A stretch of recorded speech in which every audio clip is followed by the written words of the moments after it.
तो दोस्तों doji candles में किसी भी और कैंडल स्टिक की तरह सिर्फ दो मेन कंपोनेंट्स होते हैं।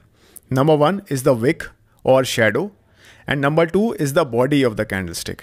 तो जो विक होती है दोस्तों, उससे हमारा मतलब है जो ऊपर नीचे आपको जो थिन लाइंस देखने को मिलती हैं कैंडल स्टिक में, वो विक होती हैं।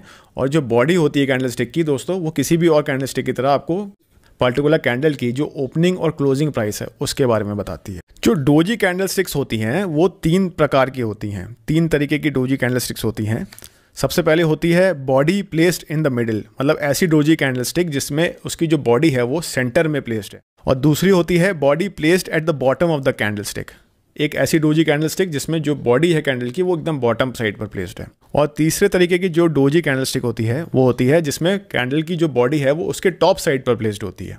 तो अभी तक जितने भी आपने यूट्यूब वीडियोस या फिर बुक्स आपने पढ़ी होंगी उसमें डोजी कैंडल स्टिक के बारे में आपने सुना होगा कि डोजी कैंडल्स के अलग अलग नाम सुने होंगे आपने, जैसे कि dragonfly doji, gravestone doji, long legged doji, doji cross candle. तो चीज़ों को इतना ज़्यादा कॉम्प्लिकेट करने की ज़रूरत नहीं है। अगर हम लोग इसको बहुत सिंप्लीफाइड वे में समझना चाहें तो भी पॉसिबल है। और अगर हम लोगों को किसी भी कैंडल स्टिक पैटर्न के पीछे का बेसिक इंटरप्रिटेशन, बेसिक मीनिंग अगर हमें समझ में आता हो कैसे निकाला जाता है, तो फिर हम लोग किसी भी पैटर्न को बहुत इजीली ट्रेड कर लेंगे। हमें कोई भी कैंडल स्टिक पैटर्न्स के नाम याद करने की या उनके विजुअल रिप्रेजेंटेशन याद करने की ज़रूरत नहीं पड़ेगी। तो वो कैसे करना है वो मैं आपको अब बताता हूँ।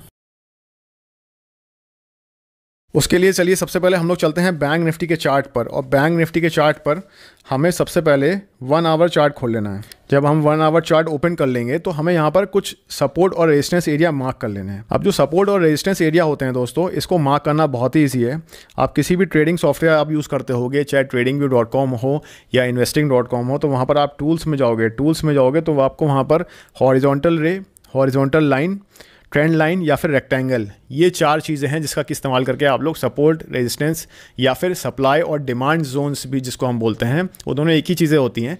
तो आप इनको बहुत इजीली ड्रॉ कर सकते हो। तो हम लोग यहाँ पर इस्तेमाल करने वाले हैं लेट्स यूज़ हॉरिजॉन्टल रे। जब हमने इसको सेलेक्ट कर लिया, उसके बाद जैसे हमें मान लीजिए सपोर्ट लेवल ड्रॉ करना है, तो हमें सिर्फ किसी कैंडल स्टिक में जो पीक्स बनी हैं दोस्तों, उन पीक्स के हाई और लोस को हमें कनेक्ट करना होता है। तो सपोर्ट ड्रॉ करने के लिए हम लोग क्या कनेक्ट करेंगे, हम लोग उन पीक्स के लोस को कनेक्ट करेंगे। तो यहाँ पर आप देखेंगे कि ये जो पीक है दोस्तों, यहाँ पर एक डोजी फॉर्म हुई है और इस डोजी कैंडल का जो लो है वहाँ पर हम लोग इसको प्लेस कर देंगे अपने सपोर्ट को। यहाँ पर जो हमने लो कनेक्ट किया है डोजी कैंडल का, तो उसके जस्ट लेफ्ट हैंड साइड पे एक कैंडल स्टिक है, वहाँ पर हम उस कैंडल स्टिक की बॉडी जो है, उस बॉडी का जो बॉटम पार्ट है हम उसको कनेक्ट कर देंगे हॉरिजॉन्टल रेस से। तो आप देखेंगे कि हमारे पास दो सपोर्ट एरिया बैंक निफ्टी के आवरली चार्ट पर हमने ड्रॉ कर लिए हैं। अब दोस्तों हम लोगों को यहाँ पर रेजिस्टेंस लेवल मार्क कर लेने हैं। तो रेजिस्टेंस लेवल के लिए हम लोग, जैसे हम लोगों ने बॉटम साइड्स पे पीक्स को कनेक्ट किया था, ऐसे हम लोग टॉप साइड पे पीक्स को कनेक्ट कर देंगे। तो यहाँ पर आप देखेंगे जो टॉप साइड पे जो पीक थी, उस कैंडलस्टिक का जो विक है, यानी जो ऊपर का जो हाई बना था, हमने उसके ऊपर इस लाइन को प्लेस कर दिया। आपकी कन्वीनियंस के लिए इस लाइन का कलर मैं रेड कर देता हूँ, तो आपको पता चल जाए कि ये रेजिस्टेंस लेवल हमने यहाँ पर ड्रॉ करा है। और यहाँ पर दोस्तों जैसे आपको कुछ लेवल्स देखने को मिल रहे हैं, मान लीजिए मल्टीपल लेवल्स आपको देखने को मिल रहे हैं एक ही जगह पे। जैसे यहाँ पर आप देख सकते हैं 1 2 3 4 काफ़ी सारे पीक्स एक ही साथ बने हुए हैं। तो यहाँ पर दोस्तों हम लोग रेक्टेंगल टूल का इस्तेमाल कर सकते हैं। मल्टीपल जब पीक्स को और हमें कैंडलस्टिक बॉडीज को कनेक्ट करना हो तो हम लोग रेक्टेंगल टूल का भी इस्तेमाल कर सकते हैं। तो यहाँ पर मैंने सबसे पहले रेक्टेंगल को सेलेक्ट किया, उसके बाद मैंने क्लिक करा। जिस तरीके से हमने अपनी जो दो लाइंस ड्रॉ करी थी सपोर्ट और रेजिस्टेंस के लिए, उसी तरीके से हमने रेक्टेंगल टूल को सिर्फ ड्रैग करके कैंडलस्टिक के जो विक्स का जो हाई बना था और जो उनकी बॉडी का जो टॉप साइड था उसको हमने कनेक्ट कर दिया।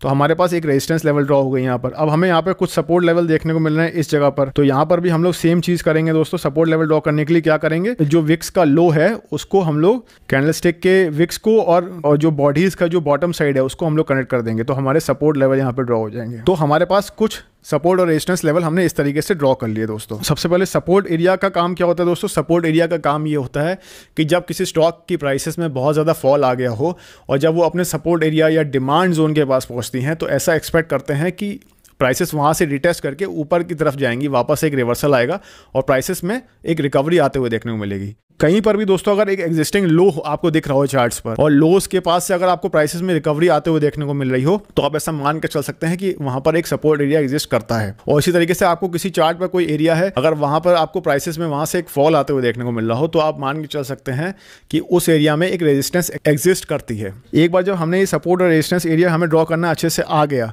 उसके बाद हम लोग कोई भी कैंडलस्टिक पैटर्न बहुत ईजिली ट्रेड कर सकते हैं। अब आप देखिए जैसे ये सपोर्ट एरिया है, यहाँ पर इस सपोर्ट एरिया के पास जब एक शॉर्ट बॉडी आप देख सकते हैं, एक sort of dragon fly doji candlestick form हुई है, एक हैमर कैंडलस्टिक भी आप कह सकते हो, या इसे आप एक ड्रैगन फ्लाई डोजी भी कैंडल भी कह सकते हो। ये जो कैंडलस्टिक यहाँ पर फॉर्म हुई दोस्तों, उसके बाद एक यहाँ पर प्राइसेस में एक शार्प रिकवरी आई। तो यहाँ पर हम ये मान के चल सकते हैं कि जब कभी भी कोई डोजी कैंडलस्टिक हमें किसी इंपॉर्टेंट सपोर्ट एरिया के पास फॉर्म होते हुए देखने को मिलेगी, तो वहाँ पर हम ऐसा मान के चल सकते हैं कि वहाँ पर बुल्स काफ़ी ज़्यादा स्ट्रॉन्ग है, मतलब बायर्स काफ़ी ज़्यादा स्ट्रॉन्ग है, और अब प्राइसेस में एक बुलिश रिवर्सल आते हुए देखने को मिल सकता है, प्राइसेस में एक शार्प अपमूव आते हुए देखने को मिल सकता है।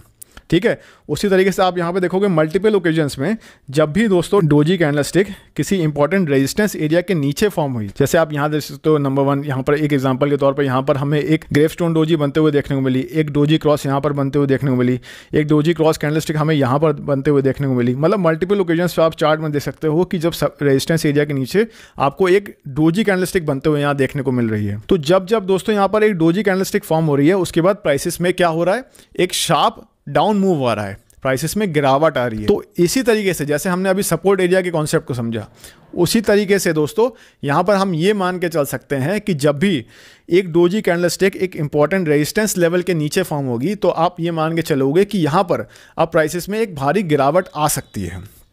ठीक है, इतना आपको समझ में आ गया अभी तक? अगर आपको सब कुछ अच्छे से समझ में आ रहा है तो नीचे कमेंट्स करके तुरंत बताइए। अगर नहीं भी समझ में आ रहा है, कोई डाउट्स हैं, तो वो भी आप वीडियो को पॉज करिए और नीचे कमेंट करके अपने डाउट्स मेरे साथ शेयर करिए। डोजी कैंडलस्टिक का जो बेसिक रिप्रेजेंटेशन है वो मैंने आपको बता दिया। तो अगर आप इसको सीख जाते हो कि सपोर्ट और रेजिस्टेंस एरिया आपको कैसे ड्रॉ करना आता है, तो आप लोग किसी भी कैंडलस्टिक पैटर्न को बहुत ईजिली ट्रेड कर लोगे। लेकिन क्या सही में दोस्तों ये इतना ज़्यादा आसान है? यहाँ पर एक प्रॉब्लम है, और प्रॉब्लम ये है कि जैसे आप चार्ट्स पर दोबारा से फोकस करिए तो यहाँ पर आपको देखने को मिलेगा कि कई बार ऐसा हुआ है, मल्टीपल ओकेजन्स पे ऐसा हुआ है कि जब जब यहाँ पर डोजी कैंडल फॉर्म हुई है, तो ये डोजी कैंडल फॉर्म होने के बाद इमीडिएटली, जैसे मान लीजिए रेजिस्टेंस की बात करते हैं, तो जब जब यहाँ पे एक डोजी कैंडलस्टिक फॉर्म हुई है, तो इमीडिएटली प्राइसेस में एक रिवर्सल नहीं आया है। इमीडिएटली प्राइसेस में रिवर्सल नहीं आया है। पहले प्राइसेस कुछ यहाँ पर कुछ समय के लिए कंसोलिडेट करते हुए देखने को मिली है, मतलब प्राइसेस में एक ठहराव आते हुए देखने को मिला, उसके कुछ देर बाद प्राइसेस में फॉल आया। इसी तरीके से कई बार ऐसा हुआ है कि एक सपोर्ट एरिया के पास यहाँ पर आप देखोगे एक डोजी कैंडलस्टिक बनी, उसके बाद प्राइसेस इमीडिएटली ऊपर की तरफ नहीं गई, पहले यहाँ पर हमें कुछ कंसोलिडेशन आते हुए देखने को मिला, उसके बाद एक शार्प अपमूव या फिर आप कह सकते हो बुलिश रिवर्सल आते हुए देखने को मिला। दोस्तों अगर इस तरीके का सेटअप अगर मार्केट में बनता है और आप उसमें एक रिवर्सल साइड का ट्रेड ले लेते हो बेस्ड ऑन कि एक डोजी कैंडलस्टिक कहाँ पर फॉर्म हो रही है, तो फिर आप ऐसा भी हो सकता है कि आप उस ट्रेड में फंस जाओ, आप उस ट्रेड से बाहर ना निकल पाओ, या आपके पैसे उसमें फंस जाएं और आप कोई अच्छे ट्रेड अपॉर्चुनिटी मिस कर जाओ। तो इस प्रॉब्लम को दोस्तों, इस प्रॉब्लम का बहुत अच्छा सा एक सिंपल सा सॉल्यूशन है हमारे पास, वो मैं आपको अभी इस वीडियो में बताऊंगा। तो वो सिंपल सी दोस्तों कॉन्सेप्ट ये है जो मैं आपके साथ शेयर करना चाह रहा हूँ, वो ये है कि यहाँ पर आपको इतना देखना है कि जब भी doji candlestick for example resistance की बात करते हैं, तो जब डोजी कैंडलस्टिक किसी रेजिस्टेंस के नीचे फॉर्म हो, तो आपको इमीडिएटली शॉर्ट साइड का ट्रेड नहीं प्लेस करना है, आपको वेट करना है पहले एक कंफर्मेशन कैंडलस्टिक के फॉर्म होने का। तो मान लीजिए रेजिस्टेंस के नीचे फॉर एग्जांपल यहाँ पर एक ब्लू डोजी कैंडल फॉर्म हुई, ठीक है।